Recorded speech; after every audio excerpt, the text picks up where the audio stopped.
আমরা যাচ্ছি গর্ভধান সংস্কার নিয়ে, অনেক টেকনিক্যাল বিষয় আদি আছে, সেখানে আমরা প্রবেশ করব। তো গর্ভধান সংস্কার কবে করব? হ্যাঁ, যেদিন ইচ্ছা হবে, ছুটির দিনে হবে, নাকি যেদিন মনে হয় সেদিন, বা কে কিভাবে ফাইনাল হবে সেটা?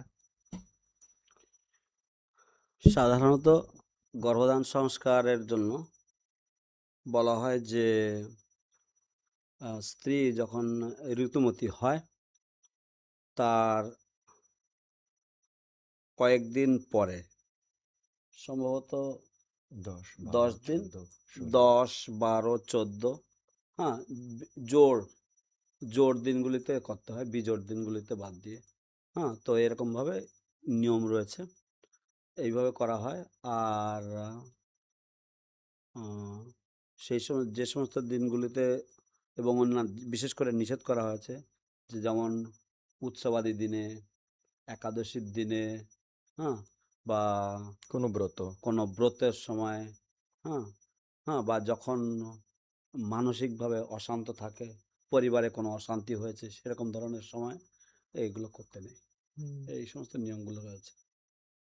বাহ, খুব সুন্দর নিয়ম তারপরে বলছেন। মুহূর্ত দেখতে হবে হুম, হুম, আপনার, কি কি নক্ষত্র আছে, কি বার আছে, হুম, কি তিথি আছে। হুম, বলা যায় অষ্টমী, চতুর্থী, অষ্টমী, চতুর্দশী, অমাবস্যা, পূর্ণিমা, এই তিথিকে বাদ দিতে হবে, শনিবারকে বাদ দিতে হবে।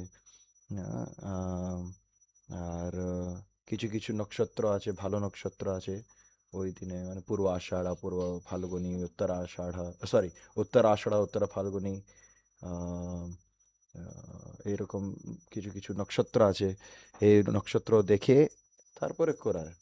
মানে ওগুলো বাদ দিতে হবে? না না, ওগুলো ওইগুলো করতে হবে। করতে ভালো, হবে, ওগুলো বাহ। তো শুভ করতে হবে। নক্ষত্র দেখে, তো তার নক্ষত্র, তিথি, হুম, বার, এই তিনটাকে যোগ করে দেখতে হবে। প্লাস যেমন প্রভু বললেন, হুম, যখন মায়েরা ঋতুমতী হচ্ছে, তখন ওনার 10, 12, 14, 16, 18, হুম, যেমন ওনার ওনার সাইকেল কত বড়। হুম, কিছু কিছু মাতাজিরা হচ্ছে ওনার সাইকেল হচ্ছে 28 দিন, 30 দিন, 32 দিন। তাহলে ওর ওই দিনের হাফ যদি করলে, হুম, হুম, যদি মনে করেন 28 দিন আছে, তাহলে 14 দিন ওনার ফলদ্রূপ থাকে।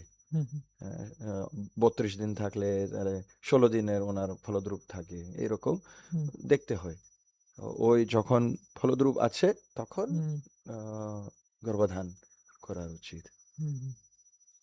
আচ্ছা, তার মানে এখানে এটা একটা পুরো হিসাব নিকাশের অনেক কিছু আছে এখানে। হুম।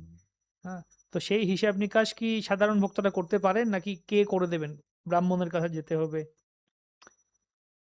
এখন ইন্টারনেট যুগে সবকিছু পাওয়া যায়, হুম, আপনারা নিজেরাও করতে পারে। হুম, কিন্তু যদি কিছু মনোশঙ্কা আছে, হুম, হুম, তাহলে কোনো একটা ভালো জ্যোতিষজ্ঞকে জিজ্ঞাসা করে আপনারা করতে পারে। হুম, আর এমনিতেই সাধারণত আহ, বাড়ির যারা বয়স্করা রয়েছে তারা এগুলো সম্বন্ধে জানেন। হুম, অ্যাটলিস্ট আগেকার দিনে তো জানতেন, মায়েরা খুব জানতেন, বাবারাও জানতেন। এবং বাড়ির যারা বয়োজ্যেষ্ঠ রয়েছে তাদের এগুলো জানা উচিত, তাদের এগুলো শিখে রাখা উচিত।